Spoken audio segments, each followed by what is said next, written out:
more intense.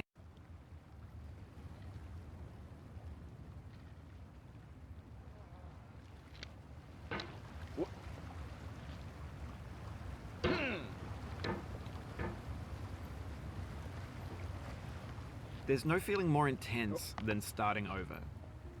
If you deleted your homework the day before it was due, as I have, or if you left your wallet at home and you have to go back after spending an hour in the commute.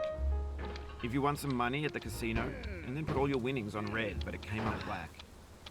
If you got your best shirt dry cleaned before a wedding and then immediately dropped food on it.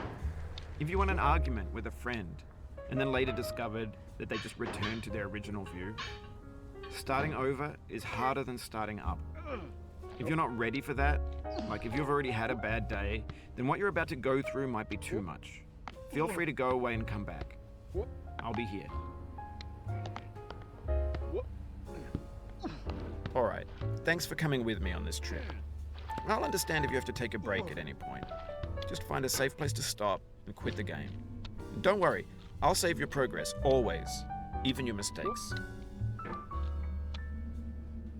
This game is a homage to a free game that came out in 2002, titled Sexy Hiking.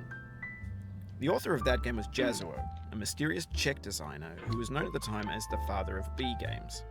And B games are rough assemblages of found objects.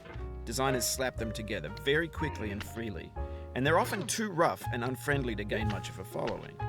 They're built more for the joy of building them than as polished products.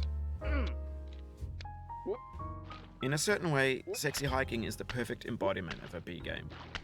It's built almost entirely out of found and recycled parts, and it's one of the most unusual and unfriendly games of its time.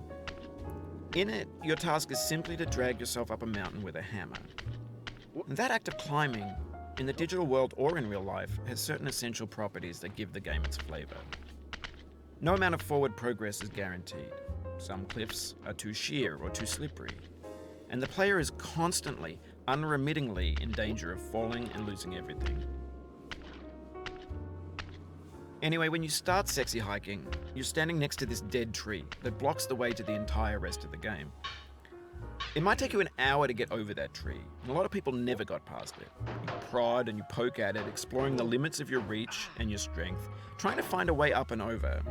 And there's a sense of truth in that lack of compromise. Most obstacles in video game worlds are fake. You can be completely confident in your ability to get through